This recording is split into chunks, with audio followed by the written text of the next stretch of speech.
Hi guys, welcome back to my channel. I hope you're having a great day so far and welcome to today's video, which is going to be my 2024 mid-year favorites. Believe it or not, we're halfway through 2024, so I'm going to be sharing with you all of my favorite makeup so far at the midway point this year. So without further ado, let's get started. Okay, so diving straight in because we've got a lot of products to talk about. It's been a great year so far. I thought initially about doing a top 10 only, but then I couldn't do it. There are too many products to narrow this down to a top 10. So I'm just going with all of the products that I absolutely love and have got a lot of use out of and will continue to love and use throughout the rest of the year. I've really narrowed it down as much as I can. We're kicking off with the Charlotte Tilbury tanning drops. These are the Island Glow tanning drops. I did a whole review on these and I have not stopped using them ever since. I use these at least once a week. I always mix them with the UV Flawless filter and I just love it for makeup free days.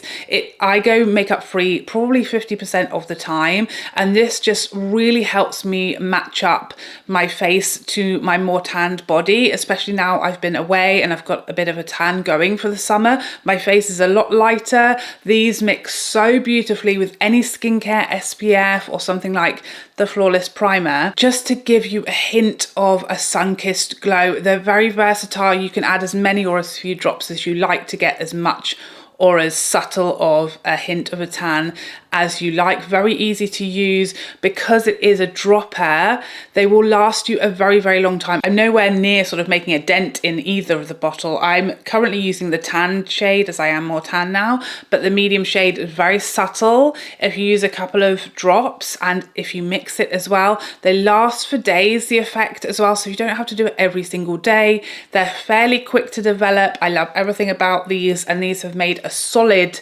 spot in like my regular makeup routine for a product that I never really had any interest in before. So fair play, Charlotte Tilbury. Next up, the Tom Ford Shade Illuminate Soft Radiance Primer. I'm so bad at remembering names, but why do they make them so long? That's my question. I absolutely love this primer. The bottle, of course, is a very gorgeous and glorious and beautifying. But the product itself is a really lovely primer, and it does something quite unique and quite special, which it should for the outrageous price point. And that is that it manages to be both smoothing and glowy, which is very hard to find. I feel like usually you have to choose between those two things when it comes to a primer.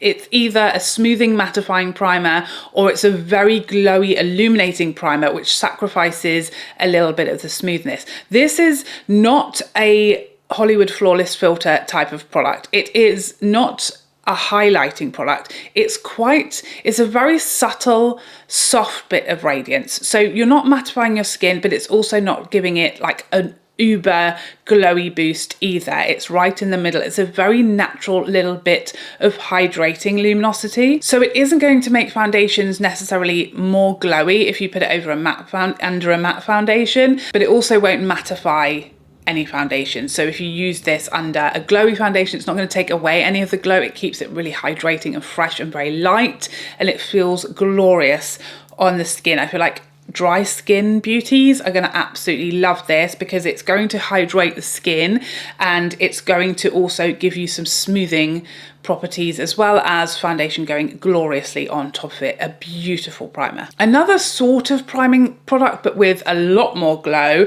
the Dior Star Filter. This has really given the Hollywood Flawless filter a run for its money in this sort of category as a like glowy, boosting, mixing, priming type of product. Very versatile. The thing that I prefer about this one to the Charlotte Tilbury Hollywood Flawless filter is that this has a pump. Much more convenient and easier if you are mixing it with a foundation, but if you are using it as a primer, then perhaps the Hollywood Flawless filter with the wand or the doe foot might be easier to use. I do prefer the Hollywood Flawless filter. It just has more of a glow to it. So if you're using it under foundation or mixed with foundation, it is going to be more effective at amping up the glow, but I feel like the Dior has a little more colour to it. So what I've been loving, this shade 4 is again that matching up face and body on those days where I have not gone in with my tanning drops or I've forgotten to and I want something that's instant. This is going to give my skin this gorgeous natural glow without being Tin Man-y. Like the Hollywood Flawless filter can be a bit too glowy on its own, whereas this is a little less glowy, a little more natural all over the skin. It's going to give me a little hint of colour and match everything up. It's very flattering, very beautiful. You can mix it with foundation. It's very versatile. I really like this. A couple of foundations that I've been loving so far this year, bizarrely, both are matte.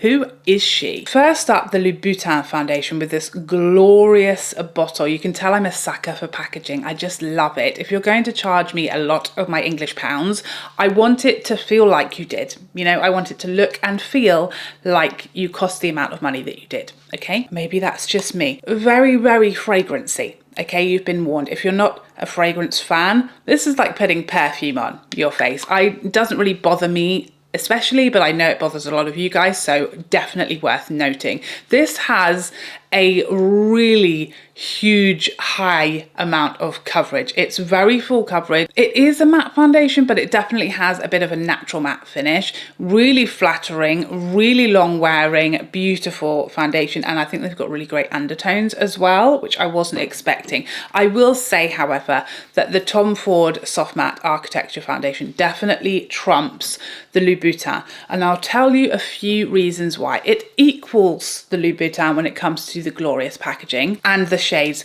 The fragrance is a much more tolerable level for most people. It's got some fragrance, don't get me wrong, but it's not as overpowering and perfumey as the Louboutin. This is just so beautiful. What I really love about this foundation, two things that kind of separate it or gazump the Louboutin for me. It's such a thin, watery, light texture. So it's very easy, although it is a full coverage foundation, really full coverage, it can be more versatile. You can easily achieve a medium just by using a small amount and a sponge because it's so thin.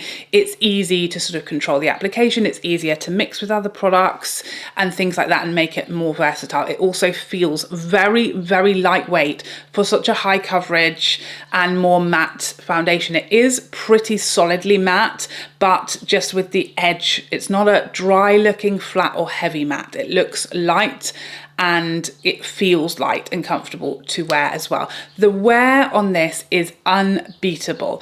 I don't really use matte foundations day to day very often, but I have been using this one quite a bit because it's unbeatable when it comes to its wear. It's completely bulletproof. I've worn this, you know, really hot days where I've been perspiring because I never sweat. I glow.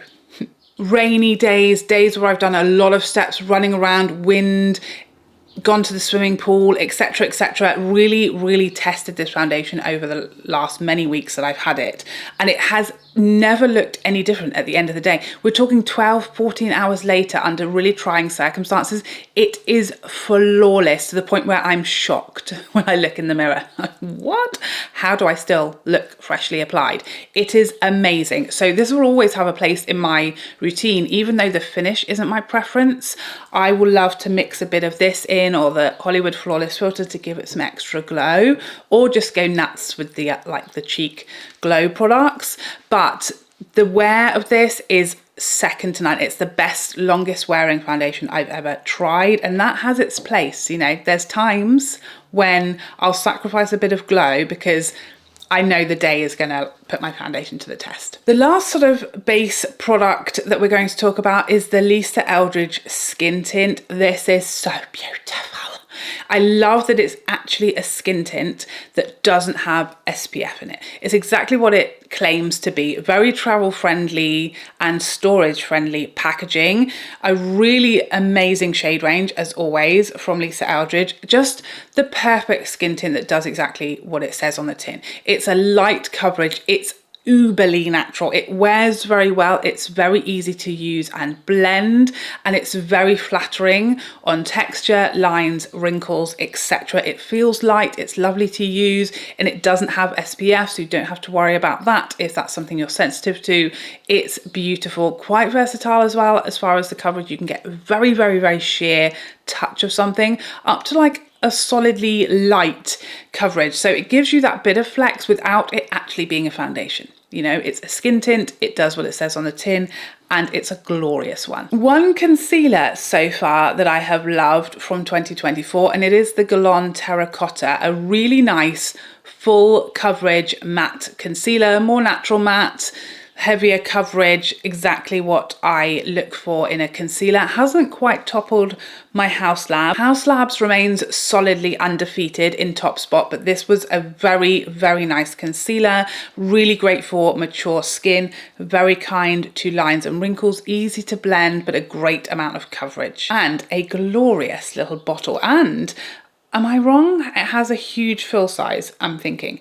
Yes, 11.5 mils. So a really good amount of product for your money too. Bang for your buck. That's what I like to see, you know? Okay, we're moving on to the chic area. First up, the Dior, what are these called? I forget. Forever Glow Maximisers. I've picked up a couple of these now. My favourite is Peachy. These are just delightful. If you like a glowy cheek like I do, these are just so juicy and glowy, but very easy to use and not overwhelming with the amount of pigmentation, subtle, easygoing colours.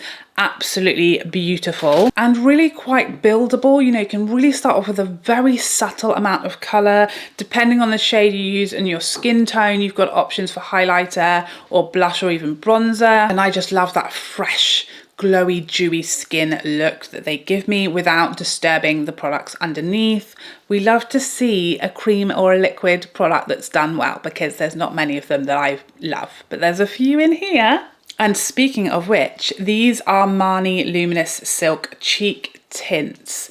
These really surprised me. I was on the fence about whether to pick these up or not, and then they sent me a few shades in PR, and I was so glad they did, because, you know, I'm afraid of cream, especially liquid blushes. They terrify me. I thought these were going to be more matte, but they have this beautiful natural luminosity to them. They're nowhere near as glowy as the Dior, so they probably will be preferable to lots of people who don't like the maximum amount of glow like I do, but they have such a unique texture and they're so easy to apply, and they just look so natural on the skin. They're very light and they wear very well, but they feel like skincare going on. They're just so sort of almost gel type of consistency, really pretty, so smooth on the skin as well. Very, very smooth, very flattering, tiny amount needed, very easy to build, very easy to blend, and a real delight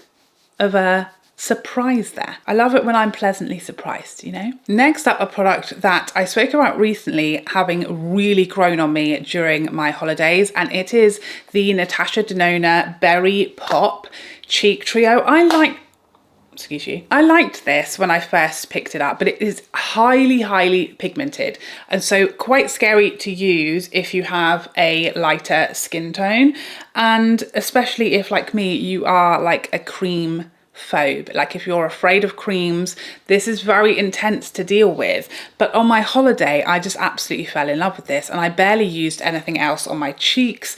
I found it really easy to use, especially this sort of middle shimmery shade was so pretty, and it gave me, you know, blush and highlighter in one, really travel friendly, and I got a lot of use out of it while I was away. So I think if you have deeper skin tone, and so it's less intimidating to use such vibrant and intensely pigmented colors, it will be stunning, really pretty. I love those little palettes. There's never quite been the perfect color story for my personal taste, but I think they're a beautiful product and really lovely formulas in there. Another little cheek trio from Natasha Denona, this time the golden highlighter palette. I absolutely love this. I've not been using this one at all, but these two are so pretty and they're so much smoother than I thought they would be. Really, really pretty shadows. I have now glued my pans back in. If you watch my review, this came broken with the pans like loose,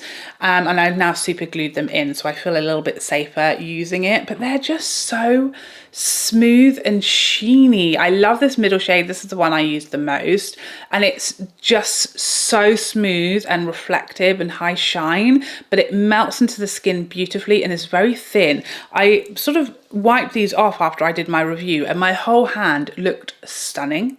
It was the most beautiful hand I've ever seen in my life. Glorious packaging. As I said in my review of this, if I was in charge at Natasha Denona, I'd have given us a blush, bronzer and highlighter in there, all of a glowy nature, and I'd have lost my marbles. But as a highlighter, as it is, gorgeous. But my favorite cheek palette type of object released so far this year, it's got to be these Chanel, what are they called? The Chanel Le Beige Healthy Glow Sun-Kissed Powders. So I own two. This is my favorite. I think this is medium coral. This is what I have on my cheeks today. It's a bronzer, highlighter and blush, all swelled together, a sort of all-in-one cheek product. I absolutely love this. I love Chanel cheek products at the best of times. All of their bronzers, all of their blushes, all of their highlighters I pretty much have ever tried, I have adored. And this does not disappoint. Do you see how subtle that is? And I built that up. That was 2 layers of swatches. And I just love taking my time and building this up to as much as I like, because it gives you just a beautiful, understated effect that is so pretty. I love that it's, you know, really usable, user-friendly, very easygoing. It's not intimidating, perfect for my skin tone. You know, I can go to town and not be afraid of it being too much. It's just so pretty. I love all the finishes. The highlighter is really nice and subtle, and the blush has a gorgeous little bit of luminosity, as does the bronzer. It's just the perfect, refined, elegant, all over look, and I absolutely love it. I've got so much use out of this. I even went back for a second one. I loved it so much, and I have no regrets. Next up, the Rare Beauty powder blushes. These just blew my socks right off my tootsies when they came out. Very rarely do I find a blush that is quite as glowy as I would love it to be, and these are the maximum amount of glow that I've ever seen, I think, in a blush. So flipping glowy, but not sparkly and glittery. They just look almost like a cream, like that shine, that glow. It looks wet. I absolutely love these. I know for lots of people it's too much, but for me, it's perfect. I love it. This is probably, you know, a love-hate product, but of course, maximum glow in a blush, it's not going to be too much for me, you know? I love them. Next up, we have had a plethora of glorious bronzers so far this year. This has been the year of the bronzer, and they've been absolutely smashing it. First up, we have the Armani Luminous Silk Bronzer, this absolutely giant beast. Glorious, beautiful, sheeny finish of a bronzer. Very natural, very light, beautiful. Absolutely love the packaging. You get a huge amount, 18 grams in here. It's almost the size of my head. What's not to like, you know? And then we have the YSL bronzer. You can see how much I've been loving this one. My favorite matte bronzer that I have ever tried. A gorgeous, look at the difference, so subtle and buildable, so natural and soft and pretty. The perfect neutral shade, absolutely love it. The packaging is divine, glorious. But the winner, as you will know if you watch my bronzer roundup, so far this year is this RMS bronzer. Look at the state of it. You can tell how much I love it. This is the shade Tan Lines, and it's just the perfect neutral shade. Look at that tone, and it's the perfect amount of luminosity with no shimmer, no glitter, no sparkle, no texture enhancing, just luminosity, like your skin has been kissed by angels. There they are. You can see the differences in the finish and the tones there, but for me this is my winner. It's just everything I look for in a bronzer. I wish the packaging was a little fancier, just so that, you know, it gives me joy, okay? Sue me.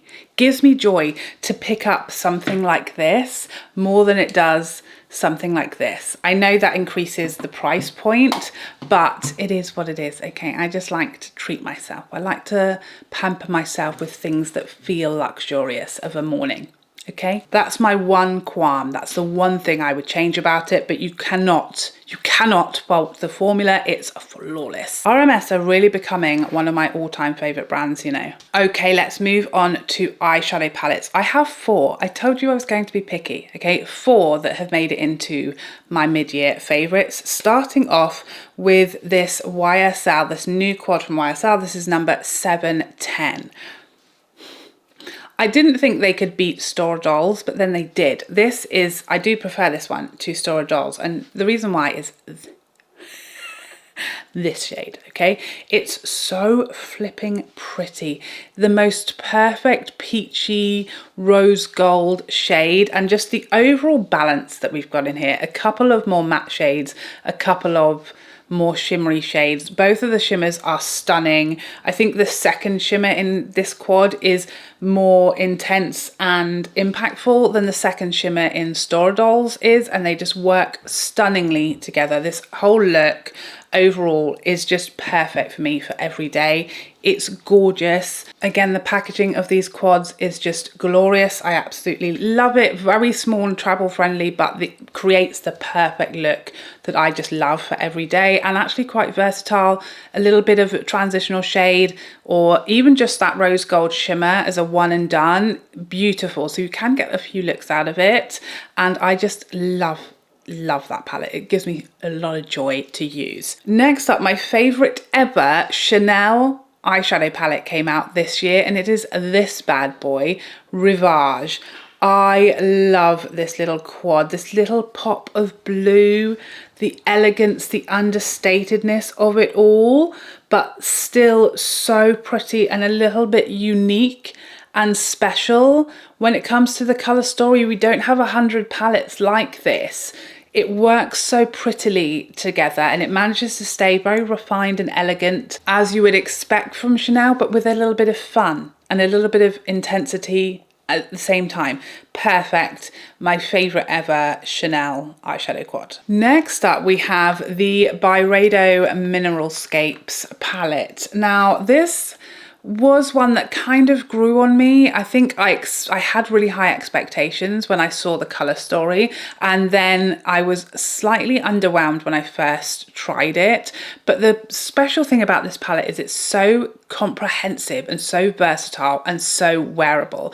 I will and have used every shade in here, and you've got greens and purples and golds and blues and peachy shades and silver and rose gold. You've got everything you could think of, and it's definitely different to what I expected. A little more understated, a little softer. You know, none of the shimmers are especially sort of Pat McGrathy or Natasha Denona-y. They're all a little more sort of metallic than they are like really intense, sparkly, glittery shades, but they're so flattering at the same time, and they're so buttery and easy to use and easy to blend that I'm actually really enjoying it, and it's definitely grown on me. Really pretty, really beginner friendly, beautiful packaging, and just so many options, but with nothing that scares me, you know, or nothing that I won't use or that I don't need in there. It's a really, really lovely color story. Very cleverly done, I think. Lovely formulas. The mattes are unbelievable. But my favorite palette of the year so far is the Natasha Denona Golden palette. This is the eyeshadow that I'm wearing on my lids today, and this is just a dream come true. It's absolutely perfectly up my street. This is exactly what I love an eyeshadow palette to be, and I just find it, for the first time from Natasha Denona, I'm not wishing for anything. I'm not sort of saying, oh, I wish those shimmers were a bit more intense, I wish we had this matte shade, or I wish we had a lighter colour, or I wish I had a deeper colour. It's got everything I could hope and wish for like an everyday soft glam but amped up version. It's absolutely all of my dreams come true. I think this could go on to be my favourite Natasha Denona palette of all time. It's still quite new to me, and I'm still going back and forth between this and I Need a Nude. I love them both. I've had I Need a Nude a lot longer, so I've had a lot longer to sort of play with it and warm up to it even more, even though it was love at first sight, as was this. I think this will end up probably overtaking I Need a Nude, just because it has more shimmers that are super amped up and really impactful in here versus I Need a Nude, which is a little sort of softer intensity wise. So I think I will end up loving this one even more. I just need to use it a bit more, but I have been loving playing with this. It's beautiful. The formulas are the best of the best. Mattes are just so light and easy to blend and buildable. The shimmers are all stunning, and you've got such a lovely variation. Everything works together beautifully. I love it. I feel like she smashed it out of the park with that one. One mascara so far. One mascara. Hello, 2024. What are we doing? Give me more, okay? But what a mascara she is. It's the Lisa Eldridge Kitten Lash Mascara, okay?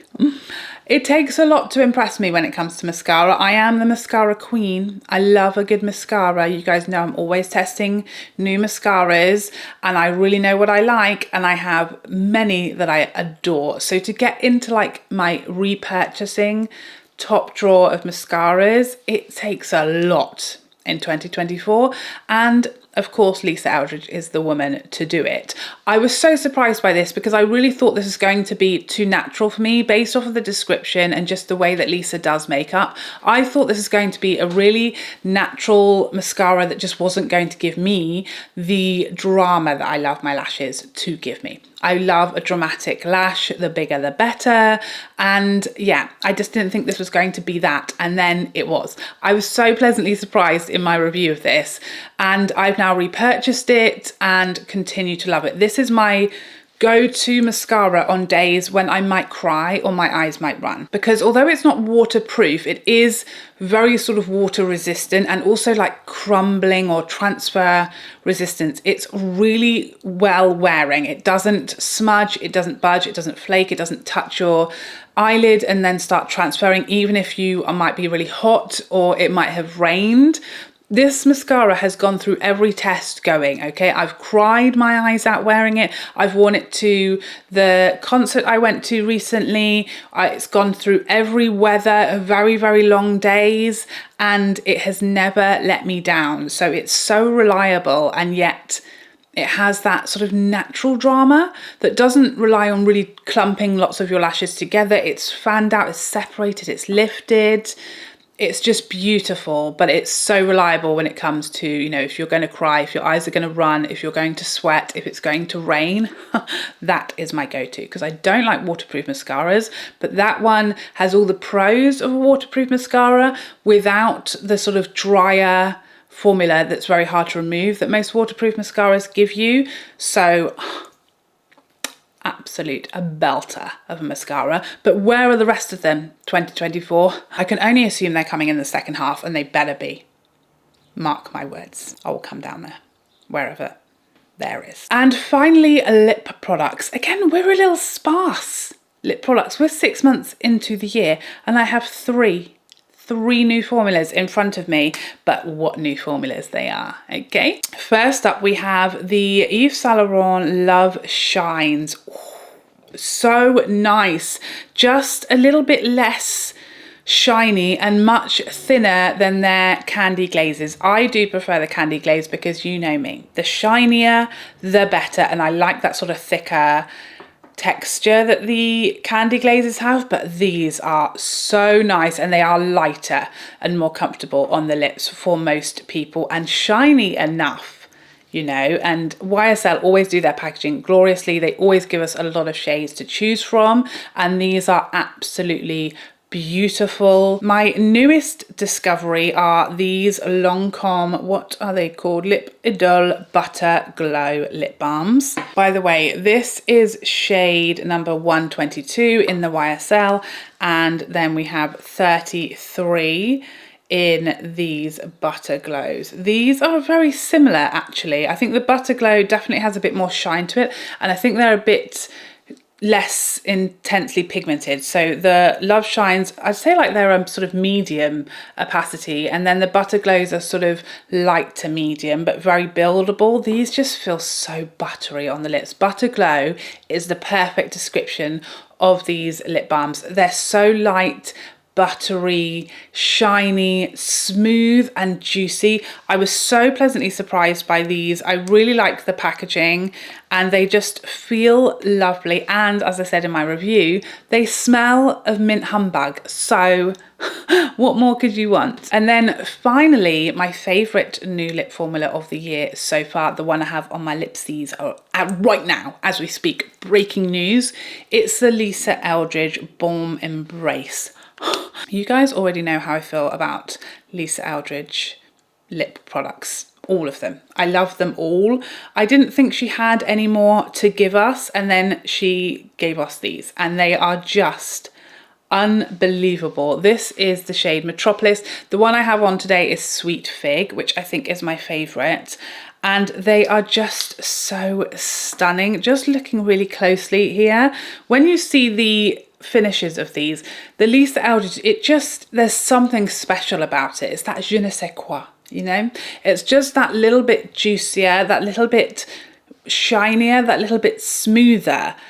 A really lovely amount of pigmentation. Again, that sort of balmy finish, but that balmy amount of very easygoing, very light, very lightweight and lighter opacity and pigmentation. So perfect for summer. They feel delightful on the lips, but they just have the perfect finish. So special. Let me show you them close up. I think you'll be able to see that finish of the Lisa Eldridge is just what tickles my pickle. It's what does it for me. Absolutely glorious. And so there you have it. Those are my mid-year favorites, the halfway mark in 2024, and we've had some amazing new releases so far. I want more mascaras and more lip products in the second half, please, and more eyeshadow palettes as well.